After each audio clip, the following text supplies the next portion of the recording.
தோழர் நல்லகண்ணு ஐயாவிற்கு ஈழத்தமிழர்களின் செவ்வஞ்சலி. இந்திய கம்யூனிஸ்ட் கட்சியின் புகழ்பூத்த மூத்த பெரும் தலைவர் தோழர் நல்லகண்ணு ஐயா அவர்கள் தனது 101வது வயதில் தனது மூச்சை நிறுத்திக் கொண்டார் என்ற செய்தி ஈழத்தமிழ் மக்களை பெரும் துயரில் ஆழ்த்தியுள்ளது என தமிழ் தேசிய பேரவையின் தலைவரும் தமிழ் தேசிய மக்கள் முன்னணியின் தலைவருமான கஜேந்திரகுமார் பொன்னம்பலம் தெரிவித்துள்ளார். அறிக்கை ஒன்றை வெளியிட்டு அவர் இவ்வாறு தெரிவித்துள்ளார். 2009ஆம் ஆண்டு தமிழ் தேசத்திற்கு எதிராக ஸ்ரீலங்கா அரசு இவ்விரக்கமற்ற யுத்தத்தை நடத்தி தமிழீழ படுகொலையை நிகழ்த்தி கொண்டிருந்த போது தமிழகம் அதற்கு எதிராக கொந்தளித்தது. அப்போது தமிழகத்தின் பல்வேறு கட்சிகளையும் ஒருங்கிணைத்து மக்களை ஒன்று திரட்டி பெரும் போராட்டங்களை நடத்திய இலங்கை தமிழர் பாதுகாப்பு இயக்கத்தை தோற்றுவித்ததில் நல்லகண்ணு ஐயா ஆற்றிய பங்கு அளப்பெரியது.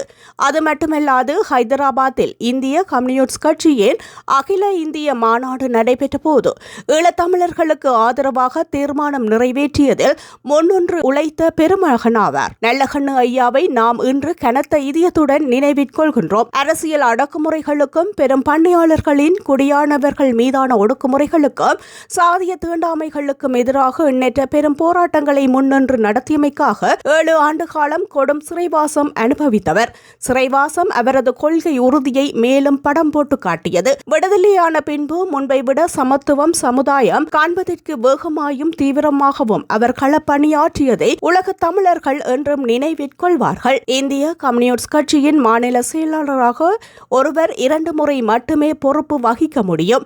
ஆனால் நல்லகண்ணு ஐயாவின் நேர்மை, எளிமை, உறுதி, தன்னலமற்ற தியாக வாழ்வு ஆகியவற்றை கருத்தில் கொண்டு கட்சியின் சட்ட விதியை அகில இந்திய மாநாடு திருத்தி அமைத்து அவர் 4 முறை பதவி வகிக்க வைத்தது. கட்சியும் மக்களும் அவர் மீது பேரன்பு கொண்டிருந்த நிலையில் அவரால் இந்திய நாடாளுமன்ற தேர்தலில் போட்டியிட்டு பெரும் பதவிகளை கூட பெற்றிருக்க முடியும்.